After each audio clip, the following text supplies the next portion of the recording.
Thank you for listening to Soho Bites, the only podcast in the world, as far as we're aware, dedicated to talking about films set in Soho, the beating heart of bohemian cosmopolitan London.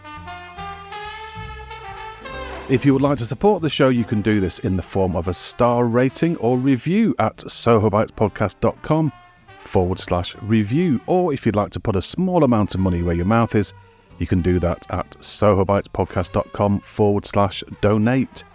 Donations can be from as little as £3, which will buy, at London prices, about half a drink for one of our thirsty guests.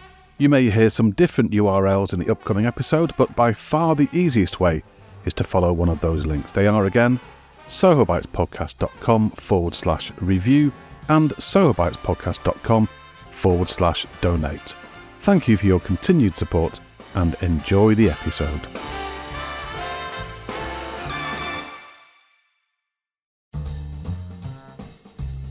Hello and welcome to episode 27 of Soho Bites. Soho Bites is the podcast in which we talk to people who love Soho and people who love film. My name is Dominic Delaghi, and if, like me, you enjoy receiving free stuff, stay tuned to the very last dying moments of this episode to find out how one lucky listener can win a DVD copy of this week's film. I do this because I'm very kind, I'm very generous, and because I accidentally bought 2 copies. And that film that one listener will win on DVD is called Saturday Night Revue from 1937, a film I've only recently discovered, and I'm very glad I did. Starring blonde bombshell Sally Gray, it's set in the not very seedy underbelly of a seedy Soho nightclub and is a roll call of long-forgotten cabaret and variety acts of the period. I was very pleased that I managed to entice Dr. Lawrence Napper of King's College London to come on the show to talk about Saturday Night Revue. Lawrence is the author of a book called British Cinema and Middlebrow Culture in the Interwar Years, so this film, I correctly calculated, would be right up his street.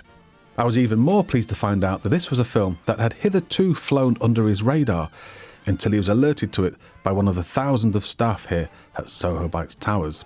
You can hear Lawrence's take on Saturday Night Revue in the second half of the show, and before that, we stick with the club theme for a return visit to the show from author Rob Baker.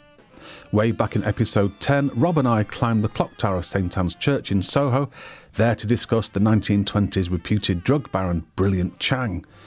This time I met up with Rob online to hear about the history of the Café de Paris, the famous London nightclub patronised by the rich and famous, which was the template for one of the clubs in Saturday Night Revue. We also hear from Rob about an uncredited dancer in the film, whose name will always be associated with the Café de Paris. Who is that uncredited dancer, and why will his name always be associated with that club? They're 2 very good questions, and you'll be finding out the answers as soon as I've changed the gramophone record from this, the much admired Soho Bites theme tune, to...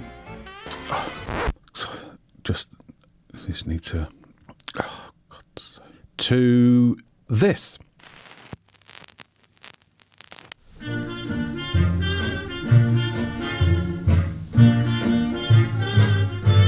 This is My Canary Has Circles Under His Eyes, the 1931 hit from one of the Café de Paris' regular singers, Marion Harris. This old world is slipping fast. How much longer can we last? Have we gone completely off our dome? Marion was a great favourite of one of the club's frequent patrons, the then Prince of Wales. He once had a lackey take a message to Marion backstage, requesting that she join HRH at his table for a nightcap and, presumably, for some afters. Marion, who was an American citizen, declined the request and said, "If your customers get to know you too well, they don't come back and pay money to see you. The illusion is destroyed." I believe this is what the kids call a sick burn, and I found it in Beautiful Idiots and Brilliant Lunatics, Rob Baker's 2015 book about some of London's lesser-known history. It's in a chapter about the famous night during the Blitz when the Café de Paris received an unwelcome delivery in the form of a couple of German bombs which forced it to close for the rest of the war. It reopened in 1948 and only shut its doors for good very recently because of the pandemic. But I think it's fair to say in all that time since it reopened, the club never quite recaptured the magic of those early, heady interwar years. To find out more about the bombing of the Café de Paris and about one of its star performers, I spoke to Rob Baker online. I asked him to begin by filling me in on how the Café de Paris started and how it became the place to be seen in London between the wars. My canary has circles under his eyes.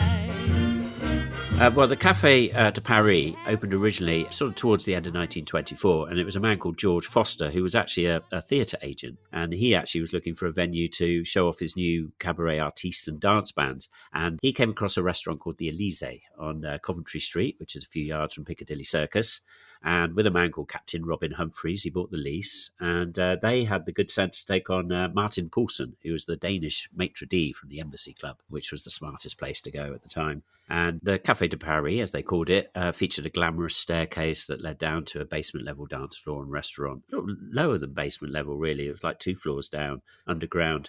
It was decorated to be almost a replica of the Palm Court on board the ill-fated Lusitania, the RMS Lusitania. So business was actually pretty awful at the beginning. It wasn't doing very well at all. Martin Poulsen, the maitre d', contacted the Prince of Wales, who'd once promised him that if he ever had his own restaurant, he would come along. And one Wednesday evening, the Prince made good his promise and dropped by.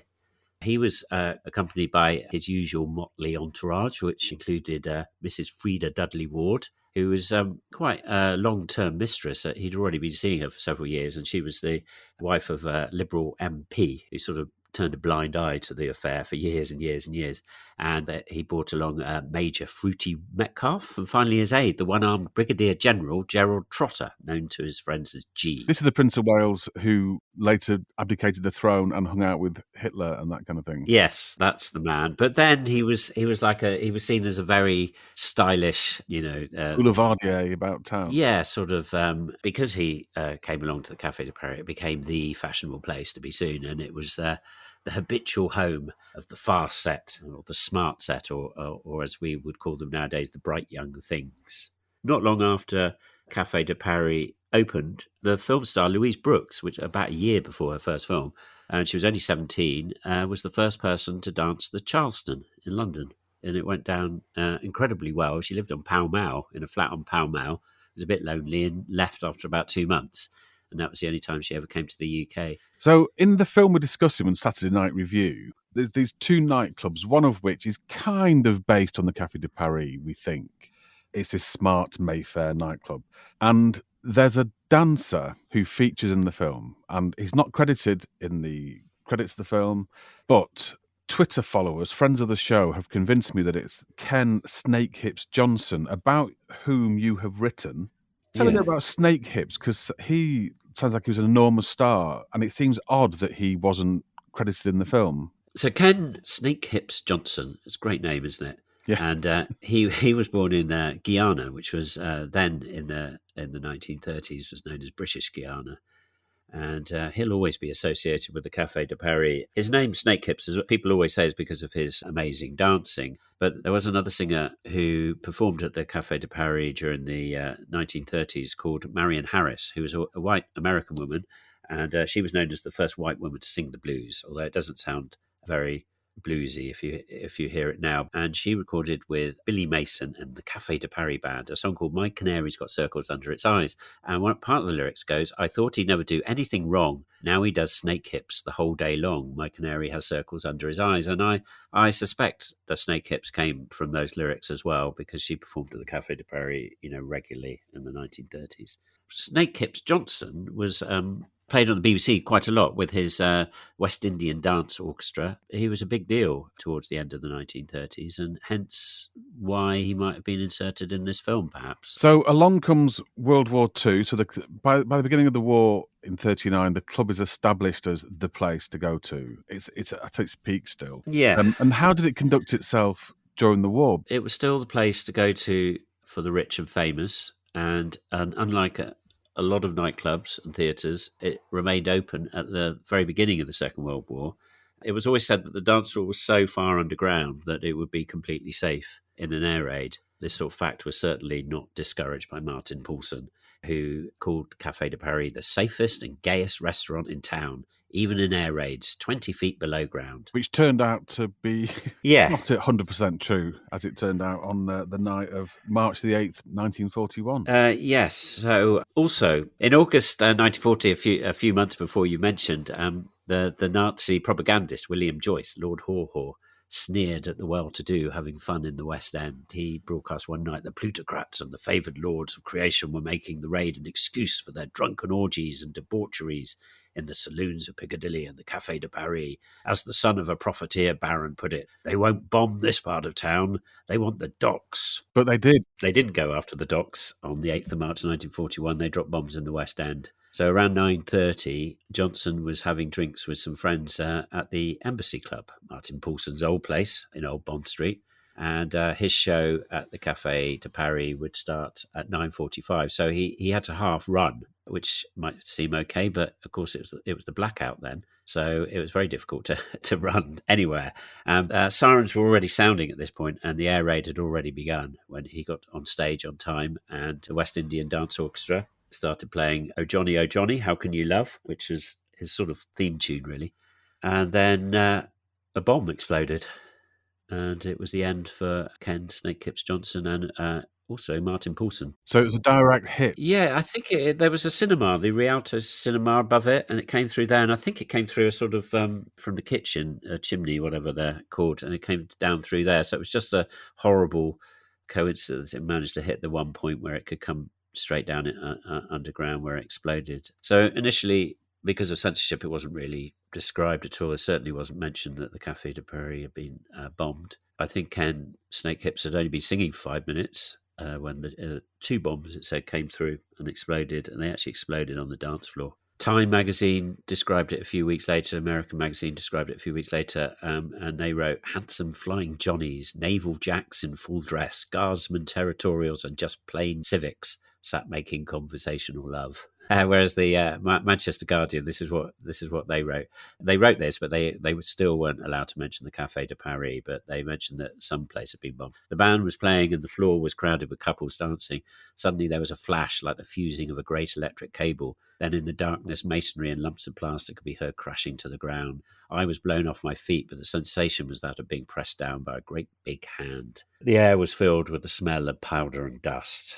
Among the chaos next to the microphone through which he had just been singing, and with a red carnation still in the buttonhole of his white dinner jacket, lay the leader of the band. There was not a mark on his body, but his head had been blown clean off. Ken Snake Hips Johnson, only 26 years old, had tragically reached the end of his meteoric career. The first special constable on the scene was a man called Ballard Berkeley. Yes, well known to Berkeley. I think it's Berkeley, yeah. He was in a film that we talked about a few episodes ago, playing a kind of ex-military police officer, but that he's most well known, of course, as the Major from Fawlty Towers. Yes, the racist Major. Yeah. He was the first on the scene, so he saw the decapitated Snake Hips and the elegantly dressed people still sitting at tables, looking like they were almost in conversation, but covered in dust and stone dead. And he was shocked to see looters mingling with the firemen and the police, cutting the fingers from the dead to get at the expensive rings. Few people survived. The author Mary Noel Stratfield, who usually wrote as Noel Stratfield and occasionally as Susan Scarlett, and about a year later published a book called I Ordered a Table for Two. And she used her experience of the terrible bomb at the Café de Paris in her book. And the nightclub in her book was called La Porte Verte. And a character called Claire was in the ladies' room redoing her makeup after crying. And this is her describing what happened, and I presume it must have been what happened when she was there. So this is how she wrote it. There was a rush of air, the ground rocked, the lights went out, then after an appreciable pause there was a roar, followed by cascading crashes. Lie down, Claire called, but it was a force of habit, for both she and the attendant had been thrown flat. Oh God, the attendant moaned. Claire's bag was still in her hand. She opened it and found her pencil torch. She turned it on and saw with relief that it was not broken. She threw its beam around the room. The mirrors were cracked and there was some broken glass on the floor, and part of the ceiling was hanging down. She went over to the attendant. You hurt? No, miss. Has it hit the building? I think so. Claire made her way to the restaurant. She turned her torch round. The room was full of smoke and dust. It was a merciful pull. She had become used to horrible sights, but what little she saw as she stumbled towards turned her cold. As she got near where the tables had been, progress became more difficult. In one place, she had to clamber over a pile of ceiling. She felt a brute not to stop and tried to help some of the moaning, screaming shapes lying around her. But help was arriving. That's quite harrowing, isn't it? And how many people died altogether? Do we know? I don't think anyone really knows because it wasn't really reported properly, so no one knew how many people were there, really. It's about 80, they reckon. About 80, okay. And after that, the Café de Paris remained closed throughout the Second World War. It didn't open until 1948, when it was graced by royalty again, notably Princess Margaret. Yeah, the lovely Princess Margaret. The niece of the Prince of Wales. Yeah, she's cropped up in this podcast as well before. She has. Since writing your book, you've discovered more information about Snake Hips Johnson, haven't you? Yeah, so... The writer Stephen Bourne. Stephen Bourne, he wrote in 2017, I think, in a book called Fighting Proud. He mentions that Ken was in a relationship with a man called Gerald Hamilton. So Ken was gay. So he started seeing him in 1940, and Gerald Hamilton was what's described as a British memoirist, critic and internationalist, also known as the wickedest man in Europe. Quite an interesting chap. Yeah, even more wicked than Aleister Crowley. Yeah, Hitler. To be more wicked than Hitler at that time is pretty good going. Well, Dom, I have just ordered his biography to find out. So Gerald and Ken moved into a house in Kinnerton Street in Belgravia. He also bought a cottage called Little Basing in Bray in Berkshire, and that's where they used to go and stay. How public was this relationship? Because it was illegal then, wasn't it? Yes, totally. I think probably more blind eyes were shown during the Second World War. I read that Gerald Hamilton was at the cottage in Bray when it says here he received a phone call on the 9th of March 1941 informing him of Johnson's death and asking him to come to identify the body, which I thought, really? But, maybe there was no one else who could, but seems strange to me. So from then on, apparently, Hamilton kept a picture of Johnson in a white tuxedo with white satin facings at all times with him, calling him my husband. Thank you to Rob Baker for coming on Soho Bites. Always a pleasure. Rob's book that I mentioned, Beautiful Idiots and Brilliant Lunatics, is one of two he's written that take a sideways look at 20th century London history. For more details about those and about his websites, check out the show notes for this episode at sohobitespodcast.com.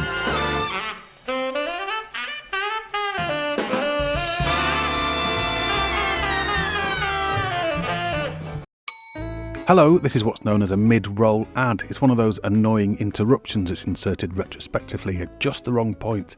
And the reason for it is that Soho Bites takes up hours of time every month, and I'm hoping you might be able to support the show. There are two ways you can do this. One is for free, and it's to leave the show a star rating or kind review.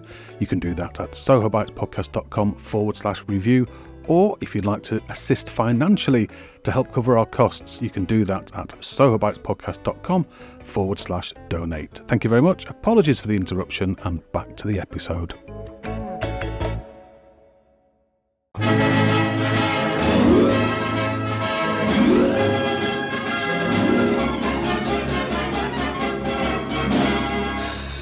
One of the great things I found about making this show is discovering utter gems of films that I otherwise would not have come across.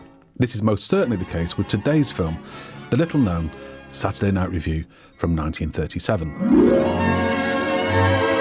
It's a light musical comedy starring Sally Gray and Billy Milton, and features turns from several slightly odd variety acts who were popular then, but are now long forgotten. Does anybody remember Stanford and McNaughton, Reg Bolton, the Royal Kilty Juniors, and how about this duo? A bizarre pair called Bennett and Williams, who do their routine in tatty evening wear while playing strange musical instruments called, I think, Stroh violins. Oh, you play an instrument? Yes, I went to a wedding with this last night. You went to a wedding? Yeah, I was the best man. Best man at a wedding? Did you give the bride away? I say, did you give the bride away? Well, I could have done, but I kept my mouth shut. Did everyone make them laugh, did he, Bill? That's Never. all right. We played all kinds of games at this wedding. Games? Yeah, everybody had to make funny faces, and whoever made the funniest face won the first prize. Whoever made the funniest face Won the first prize. Yes. Well, who won it? Your wife. My wife? Aye. I bet she was pleased. She wasn't playing. What? Listen, sit down. I'll sing you something on the one-string violin, shall I? Sing a little number. I know she loves me, how do I know? I know she loves me because she told me so. In the evening by the moonlight I hear them darkies singing, down by the dear old sunny shore, oh sunny shore, oh sunny shore. One for luck, oh sunny shore. Ah, kiss me. I don't want to kiss you. Get out. Scripted by Vernon Clancy and directed by Norman Lee, the plot of Saturday Night Review is fairly thin, and it goes like this. There are 2 nightclubs in London, both called Moons. One of them is in Mayfair, and it's swanky and luxurious. Basically, it's the Café de Paris by another name. And the other is in Soho. The Soho Moons is run by a hot-headed Italian, is there any other kind, called Monty, and the place is much less swanky than its Mayfair namesake. The clientele are less well-heeled, and it's the haunt of some quite unthreatening gangsters, as well as all sorts of foreign types, some of whom, it appears, are ladies who hail from the island of Lesbos, if you know what I mean. Our 2 leads, a singing duo called Mary and Jimmy, played by Sally Gray and Billy Milton, are the star attraction at the Soho Moons and are in love. Mary's father disapproves of her singing career and in fact of women working in general, but his disapproval softens slightly when he hears that she sings at Moons, because he assumes this means the Mayfair Moons, and Mary does nothing to disabuse him of this erroneous assumption. However, the deception threatens to unravel when the BBC decides to do a series of relays, that's outside broadcast to you and me, from various locations around the country featuring several local variety acts. One of these locations is Moons in Mayfair, and wouldn't you know it, Mary's dad is the broadcast engineer operating the sound desk that night, so we'll find out that Mary isn't there. As it begins to dawn on him that there is another Moons, he asks his boss, John Watt, played by John Watt, what this place in Soho is like. What sort of a place is this? Oh, it's a bit on the down and down, you know. One of those places that takes the rest out of restaurant, puts the din into dinner. They don't wait for a raid there to go under the table. John Watt there, who was actually playing a version of himself because he was, in real life, a BBC producer and presenter. For my money, John Watt steals the show, delivering his lines, almost all of which are laugh lines, with sardonic nonchalance. And contemporaneous reviewers of the film agreed with me, saying of his performance, "We had the urbane comparing of John Watt, whose airy patter is itself a comedy bulwark." And "John Watt gets most of the laughs with his laconic wisecracking." And "John Watt of the BBC gives an outstanding performance as a compere and is certainly a film revelation." This is the place I heard about this morning. Moon Soho. It's one of those night places, you know, where you feel sophisticated and can't pronounce it. What do you mean? Well, the flesh may be willing, but the spirits are much too strong. So I thought we might match this one up with the Moons Club Mayfair. What do you think about it? Moons? Isn't this the place where your daughter's working? Oh, no. You don't think she got mixed with her Moons? Oh, no. Mary's at the Mayfair Club. We were talking about it only the other day. Or perhaps she stuttered. According to the biography of John Watt written by his wife, Watt was offered several film roles after Saturday Night Review, but turned them all down, preferring to concentrate on radio. But back to the nail-biting plot, and there's not much more of it. The lovers are separated for a short time after a car accident causes Jimmy to suffer horrific long-term disfiguring facial injuries, but miraculously they weren't as long-term or as horrific as we were led to believe, and he's his normal grinning self by the end of the film, the end. Genuine Soho locations are few and far between in this film, and on the only occasion we do see real streets, they're cloaked in darkness and back projected. The film was actually made in a now defunct production facility in Welwyn Garden City called Welwyn Studios. I hadn't heard of Welwyn Studios and knew nothing about them, but I suspected that one particular friend of the show might be able to shed some light on this. That friend is Richard Luck, film critic of the New European and a resident of Welwyn Garden City. Richard's been on the show before, talking about The Shakedown in episode 20. "Richard," I said, "can you tell me anything about Welwyn Studios?" "Yes," he said, "I can." And he did. Welcome to Welwyn Garden City, Hertfordshire's true home of film.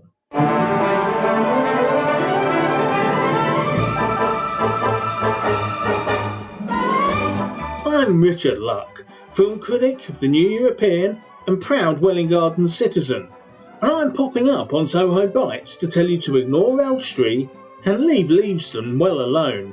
That's right. When it comes to finding Hollywood in Hertfordshire, your journey should begin and end here in Welwyn Garden City, the groundbreaking town that not only gave shredded wheat to the world, but also the 1980s pop goddess Kim Wilde, and the great, and very sadly recently late, Eunice Stubbs. But of course, there's so much more to Welwyn Garden than that. In 1927, visionary genius A.E. Bundy had the genius vision that was Welwyn Studios. Located on Broadwater Road, slap bang in the middle of Welwyn Garden City's factory district, Welwyn Studios was itself a factory, one that produced dreams. The Night Has Eyes from 1942, starring James Mason, and Last Holiday from 1950, starring Alec Guinness, were just two of the motion pictures that emerged from Welwyn Studios during its brief but breathtaking lifespan. But what could bring the likes of Messrs Mason and Guinness to little old Welwyn Garden? Well, it certainly couldn't hurt that the town is but 30 minutes from the heart of London's fashionable London. And what about the local attractions? Rent a paddle boat and take a spin around Stamborough Lakes. Enjoy a half at the Cherry Tree Inn, or peruse the well-stocked shelves of the Welwyn department store. The choice is yours. Welwyn Studios was not just a filmmaking facility, mind you. It was also a production company. A production company as daring and forward-looking as the town from which it took its name. Were it not for Welwyn Studios, the world might have been denied 1937's salacious Soho expose Saturday Night Revue. And who else but Welwyn Studios would have had the artistic courage and or downright craziness to play home to an adaptation of Hitler's Mein Kampf, and this before tea on the first day of the test match that was World War II. And then of course there was Brighton Rock. Those brave bolting boys might have shot their exteriors on the bracing south coast, but when it came to taking the action inside, Roy and John and young Dickie Attenborough made a beeline for Welwyn Garden City, to Broadwater Road and Welwyn Studios. Like all dreams, you have to wake up eventually. The harsh realities of the austerity era meant that Welwyn Pictures was a thing of the past come the mid-1950s. Gates that had once opened for Alfred Hitchcock, Bela Lugosi and local girl Dinah Sheridan were shuttered for the final time in 1957. But if you could take Welwyn Pictures out of the jewel of the home counties, you couldn't take the pictures out of Welwyn Garden City. Whether it's Edgar Wright coming here to film Hot Fuzz and The World's End, or Rob Lowe scuttling about shooting that god-awful ITV police drama of his. There will always be moving pictures in Welwyn Garden City, a garden city that's always on the grow. Thank you, Richard. I'm now fully informed. To talk about Saturday Night Revue, I contacted Dr. Lawrence Napper. Lawrence is a lecturer in film studies at King's College London and specialises in popular British cinema from the interwar years. We met up outside the cafe at Victoria Embankment Gardens, which is why you may be able to detect the presence of the general public milling about. Thank you for coming on the programme. I often begin these conversations with our esteemed guests, especially if I introduce them to the film, to ask for a rough thumbs up, thumbs down on the film. But I'm not going to let you give your opinion till I've given mine, which is that I love this film. I found it fascinating, I found it charming and really funny, particularly John Watt. So I've laid my cards on the table now. So if you hate it, I'm going to look not as cool as you. I don't know, why would it be not cool to... Cool kids always say, no, I don't like that, if they've been a bit...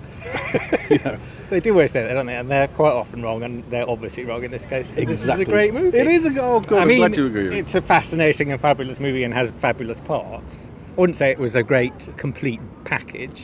But I came with relatively low expectations. It doesn't really have any stars that you've heard of. It's a kind of variety, kind of lineup structure. And there are lots of movies like that in the 30s, which are you kind of sitting watching the film thinking, blimey, is there going to be any good acts here? Some of these are really crap. Some of the acts weren't great. Some of the acts weren't great in this, but there were quite a lot that were great. And also the sort of framing structure really worked quite well. And there were some people who actually emerge as real kind of star potential. Yeah. That although we've never heard of them, Like, I would totally watch another film with John Watt in it. I don't think he did anymore. I mean, I think he just did. I mean, that was him being a version of him, wasn't he? I mean, as it turns out, he was a star. He was a star of the radio, and he did a lot of radio and was basically the kind of voice of BBC Light Entertainment. But he chose not to do any more films after this. Yeah, it's a shame because he's got comic potential. How typical is this film of films like that of its time? Is it a cut above the rest, or is it about I mean, average? it is. There are a lot of films that are like this, that do this kind of thing, where they basically collect together a lot of kind of cabaret acts or kind of variety acts that are not super headliners, but are relatively well known, and they find an excuse to kind of gather them all together and put them in a movie. I mean, usually about putting on a show, and they vary immensely in terms of quality. There are some really great ones. So there's one called Say It With Flowers, which is kind of my favourite, which is, it's like a Cockney Costa kind of community, and one of them falls ill and they need to raise enough money to go away for a break. And they put on a music hall. They put on a music hall show, and it's basically a kind of showcase of all the greatest music hall stars of that period. And it's brilliant. But there are other of those kinds of films which are kind of a bit of a chore to watch. So that's why I was saying, I was like, before I saw this, I was like, okay, well, we'll just see what this is like, reserve judgment. I think some of the acts that aren't that good are mercifully quite short. Like the guy, is it Reg Bolton up in Blackpool? And he's just been boxing. Oh, I didn't see his fist come into my face. Oh, awful.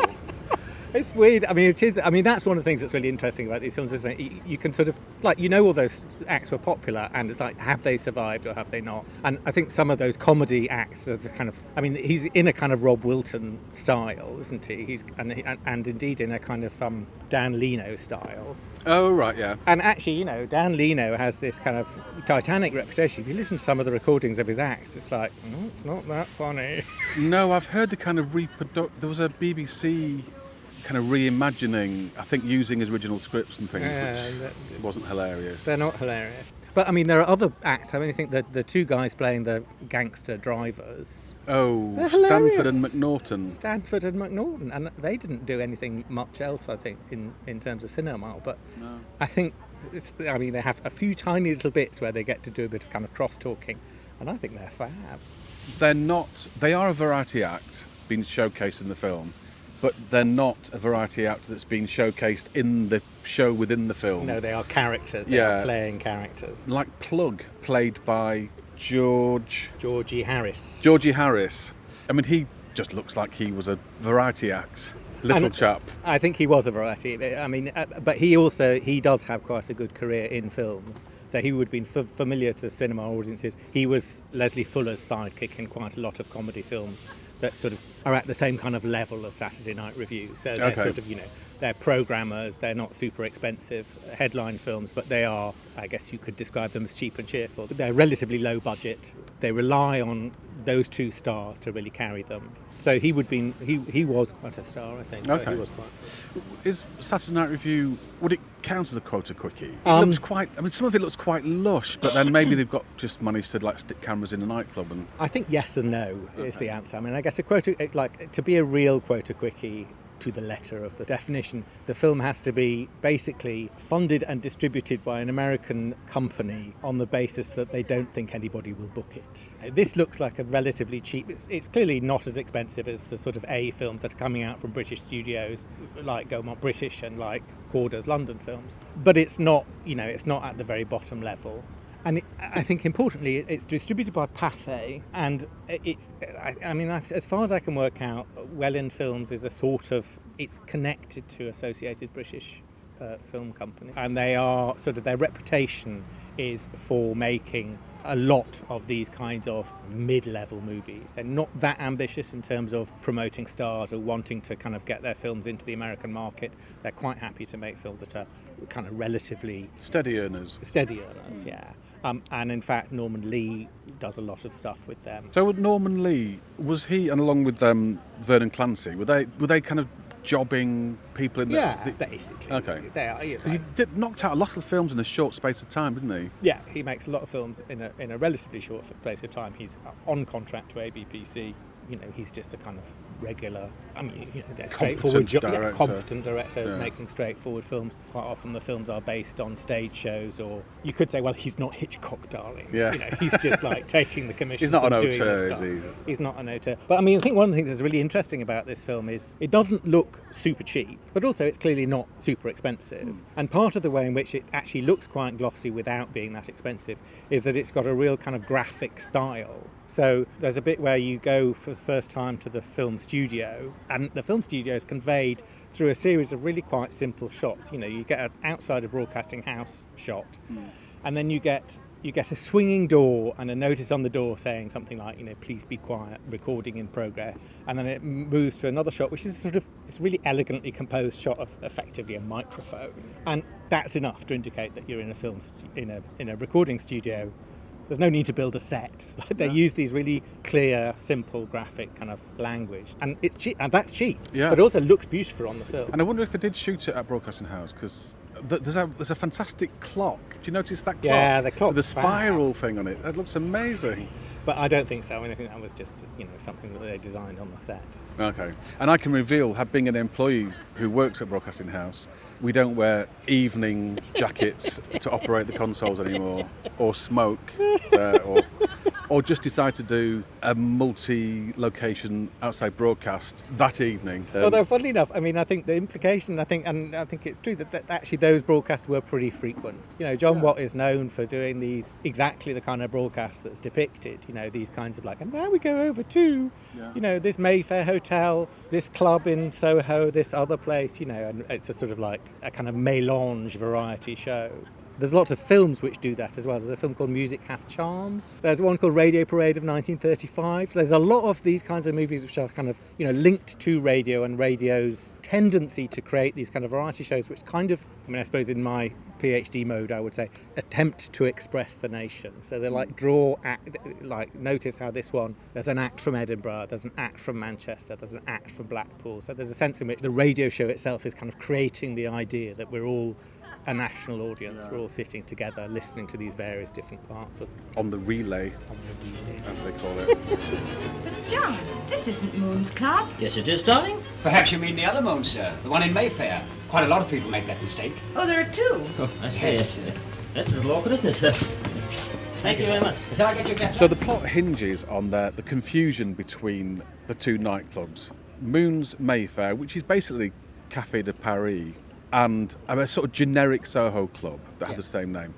In the Soho Moons, there are Asian people, black people in the audience, not performers, and there's a brief shot of two women dancing together. I don't know if that's supposed to be, I don't know if they're suggesting they're a same-sex couple, or are they just two women having a dance. But it does seem to fit in with this idea that Soho was louche and bohemian, anything goes. I mean, is that how you read those scenes? Yes, absolutely. I think that's clearly what we're supposed to understand, and I think actually the presence of those people of colour in the audience indicates that, actually, for the audience of the time. They would know that posh West End nightclubs would have a colour bar, and bohemian Soho clubs wouldn't have a colour bar. Okay. So I think that's like, that's an explicit signal right there. Because it didn't jump out at me at first, because it's 2021. We used to see all different races. And it's quite cleverly done, I think. I mean, the film doesn't make a big deal of it, does it? No. They're just sort of there. And also, I think the kind of figure of the kind of maitre d', the Italian guy, who's Monty, who's really overplayed. And Soho is associated with the Italian community and with entertainment. So there's a sense in which that's another kind of signal for Soho, I guess. And the other thing, one of the bits of the films I really adore, is Stanford and McNaughton. Yeah. They have a little bit of a crosstalk sort of bit, which is about lighting a cigar. Oh, yeah. There they are, he's trying to kind of light his cigar without burning his nose. And eventually, the kind of punchline is they both put the cigars in their mouth and they light the cigars off each other, but it looks like they're embracing. Yeah. And then it kind of cuts to the gangster who says, "Ooh, boys." Yeah. It does like they're going in for a snog, doesn't it? Yeah, and that's the joke. Yeah. know, and I think that is also a kind of indication that this is kind of louche nightclub as opposed to a sort of respectable night. And also there's gangsters. That means like and the classic drunk doctor. I mean, it's character. got everybody you want in the kind of louche nightclub that you'd wish that still existed. So, an audience at the time, would it be seen as risque to put those things on screen, or is it it's just an indication? Do you know what I mean? think it's an indication. I mean, I think, it's as far as it could go. I think that, all these films are subject to censorship, and the censors would definitely sort of pick up on stuff. Although, actually, interesting enough, the censors, they read the scripts. So if you can find a way of including indications that your nightclub is a bit louche, But not in dialogue. Then that's the way to do it, and that's clearly what this film does. And do you think the women dancing were just women dancing, or? I don't think the director is short of male and female extras. I think he's made a decision to have 2 women dancing. Yeah. So I think it probably does mean that. Yeah, interesting. It's good. It does look like a fantastic place. I would love to go to that club. Although you run the risk of getting shot, of course. Yeah, that's true. Yeah. Let's talk about the style of music. I didn't have a single care. There was such a gorgeous moon. I felt as happy as could be. Then I had a very pleasant surprise. My future bumped right into me. This style of music, particularly the female voices, I mean, this film is Sally Gray, but also Jessie Matthews had a very, to our ears, peculiar singing style. Is it soprano? I mean, it's very, very high and warbly. Was this what was popular music at the time? Was this in the 30s equivalent of the hit parade? Yes, I mean, I think that these are popular swing numbers. Yes, absolutely. And people would normally buy the sheet music rather than a recording. They would. I mean, the hit parade is like it's a hit or not, depending on the sales of the sheet music. That doesn't mean to say that there aren't recordings. Okay. So there are loads of recordings, but quite often it's the song that's the hit. It's not that recording. So like Over My Shoulder was a big hit for Jessie Matthews, and there she is, she sings it in Evergreen, and there is a recording of her singing it. But there's also like 15 other recordings of it by other dance bands with other soloists. So it's not like there's not the same relationship between the artist and the song in the hit parade as there is nowadays. And Sally Gray, was she a big popular star? I would say she's on the sort of third run of stars. Oh, right. I thought she was much higher than that, actually. She's well liked by her fans, but she's not. I mean, I don't know of any recordings by her. I don't think she's a recording star. Okay. And she's in she's in quite a few Elstree films. I mean, I suppose most famously she's in the film version of The Lambeth Walk, but she's in quite a few. I think she's in Over She Goes, which is a Stanley Lupino film. She's the kind of leading woman in lots of those kinds of films, but she's not a mega star. I mean, she's not a star of the magnitude, shall we say, of Jessie Matthews. Okay. So Jessie Matthews was the number one British female star at that time. Jessie and Gracie, I think. So you think how different they are. Yeah. Jessie Matthews is doing this over-elocuted stuff, and she's all kind of terribly West End, and Gracie is very much here I am from Lancashire. Yeah. But actually, even if you listen to Gracie Field's songs, they have that warbly quality. Some of the songs are very much here I am doing a kind of serious operatic sort of number, and it has that dated, I guess, quality to us. When did that style of music fade away? I mean, I think it's to do with recording technology, actually. A lot of those singing styles come out of theatre, and before there was amplification in the theatre, you had to get your voice to the back of the gods. You couldn't sing in a sort of throaty, breathy style because it just wouldn't carry across. Yeah, Billie Holiday wouldn't carry, would she? Billie Holiday wouldn't work. And Billie Holiday is, in nightclubs with a microphone. And it's the microphone that changes the singing style, I think. And so what you're seeing in that sort of like transition from like 1920 through to I guess when would you say it goes out of fashion? It sort of goes out of fashion by the 1950s. It's certainly gone by the time rock and roll comes along. Yeah. And is it a British thing? Were we not as cool as the Americans? No, American singers are doing that same sort of... I mean, they don't do it as much, but Catherine Grayson is a big American star. But it just takes it takes 20 years for that sort of transition to happen fully. You could imagine Sally Gray standing by a piano in an Edwardian parlour singing some song. Maybe there's the boy with the bright blue eyes who bloody blad. For 1937, an Edwardian parlour is only as long ago as like the year 2000 is to us. Yeah, absolutely. So why not? Yeah, no, absolutely. And she looks like Jean Harlow. I mean, she looks amazing. She's Yeah. incredibly sort of thin and tall and blonde, and she really wears those sometimes quite bizarre clothes. Yeah, very bizarre, yeah. Andy Pandy suit. But those Andy Pandy suits are, they are being marketed in the newspapers. So if you look at the kind of coverage for the film, there's a company called Film Fashions Limited which dresses her in the film. Yes, I saw and that. they're advertising those dresses, kind of versions of those dresses in department stores. You were quite excited. Well, I say quite excited. You slightly raised an eyebrow at the presence of Webster Booth, who I had to look up because I'd never heard of him. Are you his number one fan? I think probably I am now his number one fan, although I can't, I'm not that much of a fan. I've got a couple of his records, what can I say? But yeah, Webster Booth I'm familiar with, because when I was a child, I used to collect 78 gramophone records, and of course, you really get a sense of what is super popular in the period because there's loads of them second hand. Anne Ziegler and Webster Booth. Yes, he had a partnership, didn't he? They pop up a lot in the sort of, in the junk shops when you're looking for old records. And they're a great example of exactly that thing. So Anne Ziegler and Webster Booth, certainly by the time I was collecting them, my grandmother was like, oh my God, why are you collecting those? And to her, they were really sort of slightly naff. Interesting, like Edwardian style singers who managed to survive through until the 1930s. But he did have a career well into the 60s? As a slightly naff Edwardian style. Oh, okay, right. Oh, so he had his niche market that he stuck to. I think he had his niche market. I mean, I suppose you just think, well, today it's like, you've got Jane McDonald and you've got, whatever the latest pop star is, and, they still have a market, they still exist. Yeah, the woman who sang from Britain's Got Talent, what's her name? The Scottish woman who sang the Les Mis songs. Oh yes, Susan Boyle. Susan Boyle, yeah. Yeah, there are plenty of popular stars today who are not necessarily cool or down with the kids, but they still sell shed loads of records. I think not cool is the new cool anyway. And Billy Milton, IMDb, he gets top billing, but I think Sally Gray is the star. Definitely. But Billy Milton did have a career for quite a long time, and then he crops up in The Small World of Sammy Lee as a hardware shop owner. This has been flagged up to me. I need to go back and watch it because I can't remember him. So he had a long career. He's got a long career, and I think, does he do television later? Yeah, he does, yeah. But I mean, as a star, he's pretty inadequate, I would suggest. Yeah. To you. I mean, he's a bit nothing, isn't he? He is a bit, yeah. He wouldn't get excited in your pants for Billy Milton or whatever he's called. No. And there's a scene where they both go back to Sally Gray's parents' house and they have a little menage a quatre around looking at the paper. And his timing is horrendous. They'll say, Mary sings in Moons, did you know that? 5-second pause. Well, I should, because I sing with her. What? Surely, come on. If as a director, we say, come on, pick up the lines.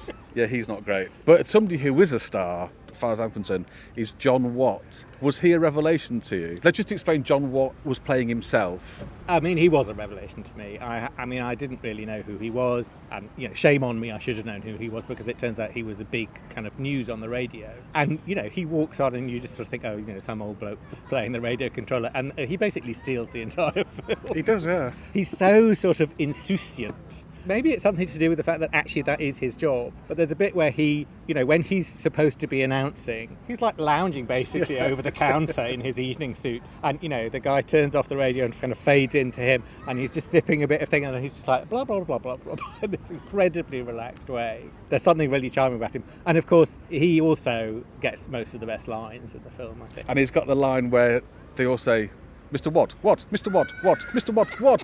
Oh, goodness. Will Hayes made a whole career out of this kind of thing, which must have been very funny for contemporary audiences. I mean, that's a perfect little gag there. And he's just brilliant at delivering it. There's something very natural about him, which I guess, is not a surprise because he was incredibly successful as a radio announcer and as a radio kind of continuity presenter, but actually in terms of presenting exactly the kind of shows that you see him presenting in the film. And he was also, I think, involved in writing those shows. So it's like, I wouldn't be surprised if those lines are actually his. Do you know what I mean? I wouldn't if he came up with some of those. A day or two before we did this recording, you said by email that you had become obsessed with this dancer, and the power of the internet told me that this was Snake Hips Johnson. Snake Hips Johnson was a huge star, but he doesn't get a credit. Is that quite unusual? Yeah, that's weird. I'm not sure why that is, and I'm starting to think maybe it's because that sequence was cut in later. Okay. Because he doesn't get mentioned in any of the publicity. So the film is made in the summer of 1937. Goes out to cinemas in the summer of 1938. This is really dweeby. Dweeby is what we do. His first broadcast on the radio, Snake Hips Johnson's, is not until the beginning of 1938. So at the point where the film is being made, he's not, he's not a star. He's not that. He's not that famous in terms of the radio. So I wonder if they sort of thought, we've got this new star now. Like, let's put a bit of footage of him in. Is that bit where they say, oh well, we're not going to go over to Moons just yet. We've got a late minute addition, and now we're going to go to a cabaret, and all you get is that shot of him dancing. And the only other kind of example of him, I think, on film, in feature film anyway, is from a film called Oh Daddy, which is from a couple of years earlier. Is there any other cabaret people that... Oh, the Royal Kilty Juniors. I don't think I have anything to say about the Royal Kilty I've got nothing to say about the Royal Kilty Juniors either, other than the Royal Kilty Juniors are in the film. But one of the things I did want to, I don't know, I just kind of emphasise is that idea that the way in which the film incorporates the crosstalk acts, the crosstalk bits, but with John Watt and also with Stanford and McNaughton, it's kind of typical of British cinema of this period. There's quite a lot of films where there's a little bit of crosstalk like that, and then later on in the film there's a really long sequence of that kind of comedy.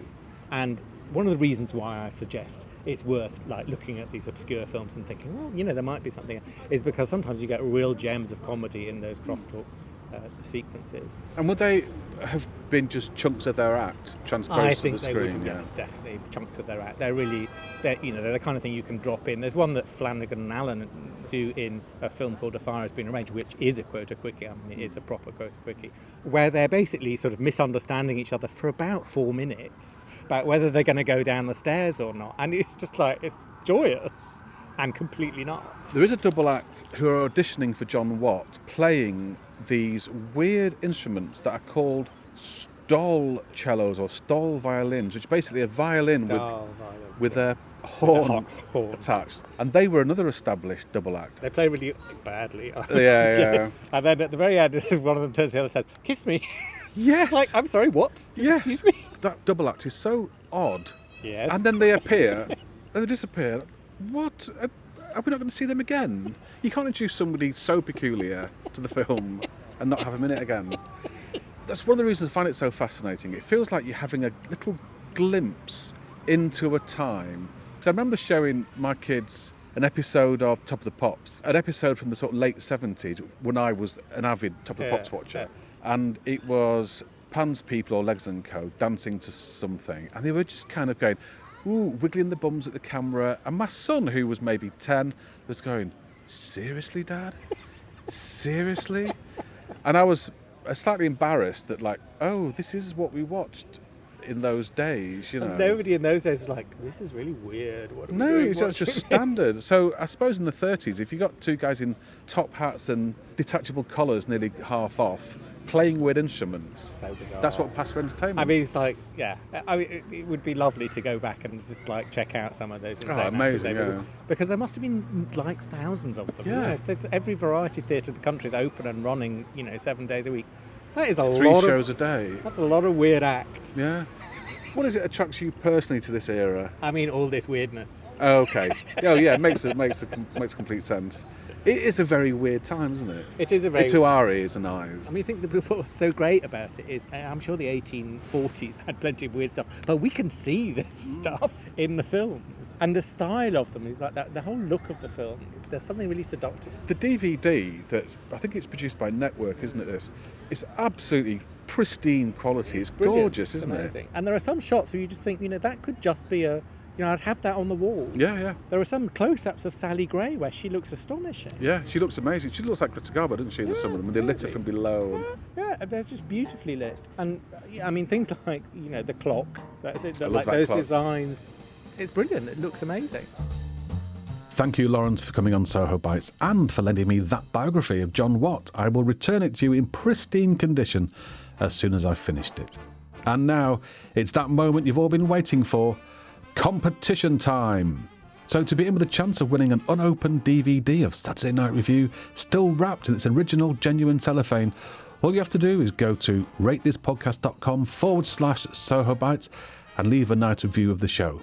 Moments before recording the next episode, I'll choose one lucky winner at random and announce it on the next show. I say at random, but if you happen to mention that the presenter is very handsome and has lovely long wavy hair, you might improve your chances of being chosen. So that's ratethispodcast.com/Soho Bites, and I wish you the very best of luck. The other important URL you'll need to know is sohobitespodcast.com, which is of course the show notes for every episode.